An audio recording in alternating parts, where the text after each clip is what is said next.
Dajjinaaf mijatee miti kan yeroo hunda gammadu tola kee arge ofirratti baay'eedha kan na naasisu kan biyya lafa kanarraa situ humna koonaaf ta'e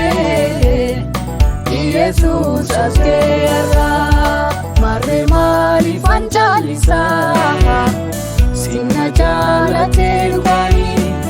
galanni ulfinni hundumtuu siif haa ta'u bara baranii.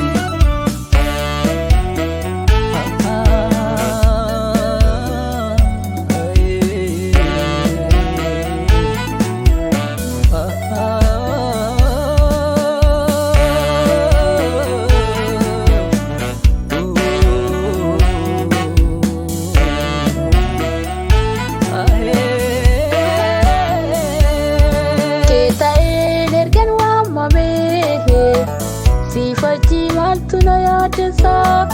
dadhabee humni koo laafu sin qaba sin na jabeessa marree maal ta'e diinni koo maalumaaf natti boqqisa wangee fi bonni dheeratus bobansa anaaf gaaddisa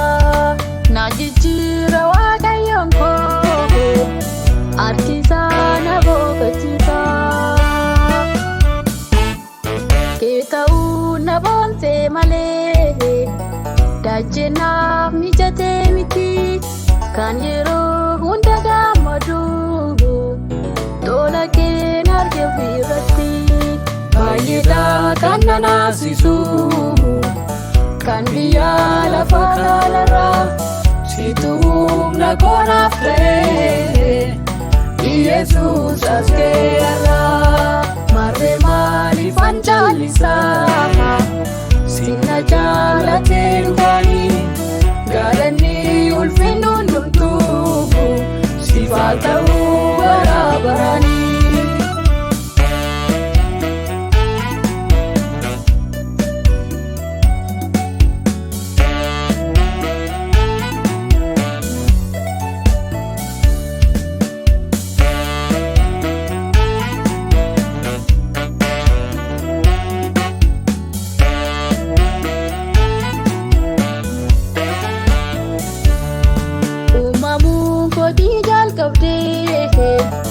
Amarrat na jiraachiste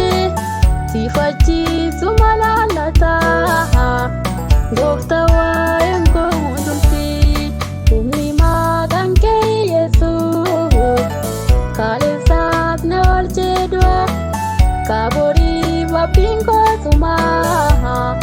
sin qaba amma laantaa haalotaan karaatti na fuudhe sumatu galmannaata haalotaan karaatti na fuudhe sumatu galmannaata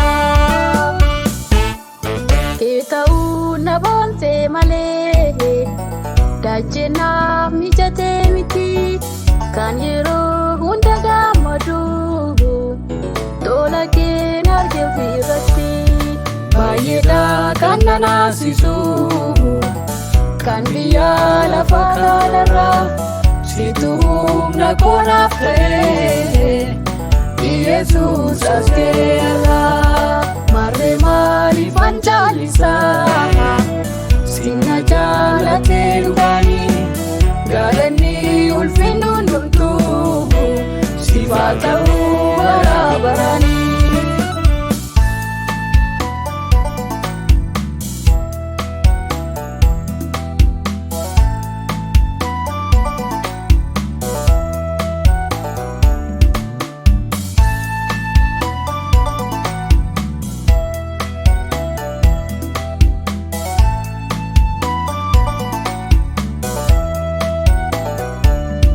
Kan abdiidhaan si eeggate